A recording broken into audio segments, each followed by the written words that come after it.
दुनिया में जितने भी मनुष्य हैं उन्हें दो भागों में बांटा जा सकता है, एक आस्तिक और एक नास्तिक। क्या आप लोग समझते हैं आस्तिक का मतलब क्या होता है? कोई बच्चा नहीं समझ लो। आस्तिक का मतलब होता है जो भगवान को मानता है, जो ईश्वर को मानता है, वो आस्तिक है। तो दो तरह के लोग हैं, एक तरह के लोग ईश्वर को मानते हैं और एक तरह के ऐसे भी लोग हैं जो ईश्वर को नहीं मानते। जो ईश्वर को नहीं मानते उन्हें नास्तिक कहा जाता है और जो ईश्वर को मानते हैं उन्हें आस्तिक कहा जाता है। समझ गए? Yes sir. अब जो नास्तिक लोग हैं, जो ईश्वर को नहीं मानते, वो कहते हैं, उनका एक तर्क है कि हम केवल उसी चीज को मानते हैं जो हमें दिखाई देती। अब ईश्वर दिखाई नहीं देता तो हम ईश्वर को नहीं मानते, अर्थात ईश्वर नहीं है, उनका ये कहना है। तो जो आस्तिक लोग हैं, भगवान को मानने वाले लोग हैं, वो कहते हैं हवा भी तो दिखाई नहीं देती, हवा को भी तो मानते हो, हवा भी तो है। तो वो नास्तिक कहते हैं कि हवा महसूस होती है, पेड़ हिलते हैं, कपड़े हिलते हैं, हमें शरीर में भी महसूस होती है, लगती है, पर ईश्वर को महसूस भी नहीं होता, इसलिए हम ईश्वर को नहीं मानते। फिर ऐसे वाद विवाद होता रहता है, लेकिन सच्चाई ये है कि ईश्वर है। सच्चाई क्या है? भले ही को दिखाई नहीं देता, महसूस नहीं होता। और एक बात और कहते हैं नास्तिक कि हम साइंस को मानते हैं, लेकिन सच्चाई ये है कि वो साइंस जानते ही नहीं। क्योंकि आपके बोर्ड पर एक कविता लिखी हुई है जो बताएगी साइंस के आधार पर ईश्वर है। ये कविता बता रही है कि ईश्वर है साइंस के आधार पर। अब साइंस के आधार पर कोई वस्तु हमें दिखाई कब देती है? जानते हैं आप लोग? बता सकते हैं? साइंस के हिसाब से कोई वस्तु हमें दिखाई तब देती है जब उस वस्तु पर प्रकाश पड़ता है, रोशनी पड़ती है, और वो रोशनी की किरण उस वस्तु से रिफ्लेक्ट होके हमारी आंखों में आती है। रोशनी आई, उससे टकराई वस्तु से, और वहां से टकरा के फिर हमारी आंखों में आई, तो हमें वस्तु दिखाई देने लगती है। समझ रहे हो? अब सूर्य हमें दिखाई देता या नहीं देता है? तो सूर्य पर किसकी रोशनी पड़ती है? ये आस्तिक का सवाल है। आस्तिक ने तर्क किया साइंस के हिसाब से कोई वस्तु हमें दिखाई तभी देगी जब उस पर रोशनी पड़ेगी, रोशनी की किरण उससे टकराएगी, रिफ्लेक्ट होकर हमारी आंख में आएगी, तब हमें वो वस्तु दिखाई देने लगेगी। अब हमें सूर्य दिखाई देता है, सूर्य पे किसकी रोशनी पड़ती है? बताओ। नहीं पता? हमें चंद्रमा दिखाई देता है, चंद्रमा पे किसकी रोशनी पड़ती है? सूरज की, है ना? और फिर फिर चंद्रमा की किरणें जमीन पर पड़ती है, तभी हमें जमीन और सब चीजें दिखाई देने लगती। रात में भी जब चंद्रमा होता है तो, या नहीं? यानी मेन स्रोत हुआ सूर्य, सूर्य से चंद्रमा, चंद्रमा से और चीज। लेकिन सूर्य पर किसकी किरणें पड़ी जो हमें सूर्य दिखाई देने लगा? अब कोई जवाब नहीं। क्या है? यानी सूर्य पर ईश्वर की किरणें पड़ी, वहां ईश्वर का प्रकाश आया, तब सूर्य दिखाई दिया। फिर सूर्य की किरणें और चीजों पर पड़ी, फिर उनका प्रकाश और जगह गया, तब सारी दुनिया प्रकाशित हुई, सारी दुनिया में रोशनी हुई। तो है ना ईश्वर?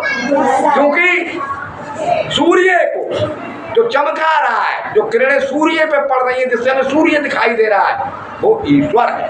तो सोहन लाल द्विवेदी नाम के एक बड़े कवि हुए हैं, उन्होंने ये कविता लिखी है, ईश्वर का होना सिद्ध किया है। तो बोलेंगे ये कविता हमारे साथ साथ। रेडी हो जाइए। चमक रहा है तेज तुम्हारा, बनकर लाल सूर्य मंडल।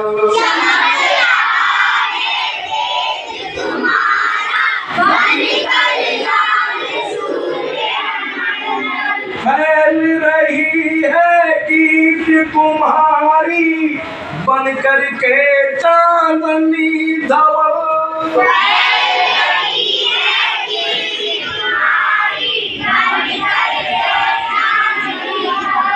चमक रहे हैं लाखों तारे, बन तेरा श्रृंगार अमल। चमक रहे हैं लाखों तारे, चमक रही है किरण तुम्हारी, चमक रहा है सब जल थल। चमक रही है किरण तुम्हारी, चमक रहे हैं सब जल थल। हे जग के प्रकाश के स्वामी, जब सब जग दमका देना।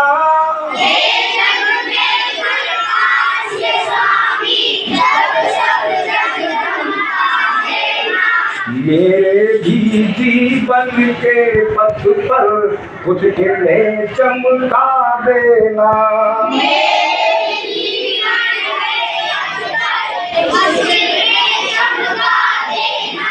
मतलब समझ लो, चमक रहा है तेज तुम्हारा, बनकर लाल सूर्य मंडल। यानी जो सूर्य है वो तुम्हारे ही तेज से चमक रहा है, उसमें तुम्हारा ही तेज, तुम्हारा ही प्रकाश सूर्य को चमका रहा है।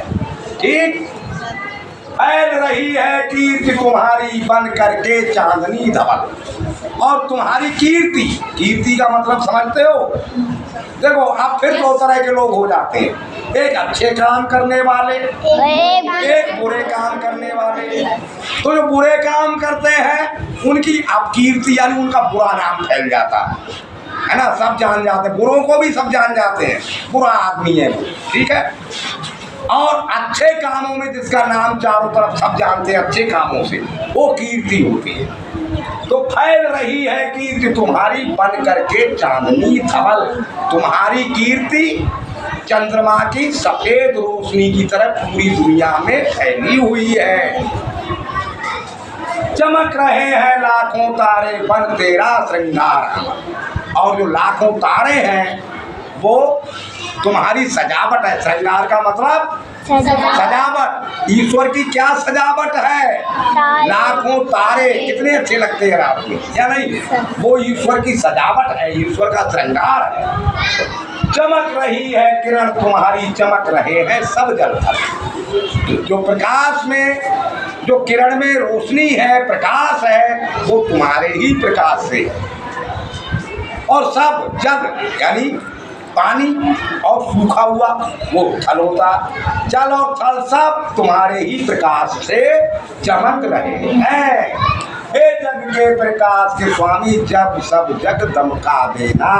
लास्ट में प्रार्थना करते हैं सोहनलाल द्विवेदी जी कि हे जग के, हे पूरे संसार को प्रकाश के मालिक, पूरे संसार में जितना भी प्रकाश है उसका मालिक कौन है? ईश्वर।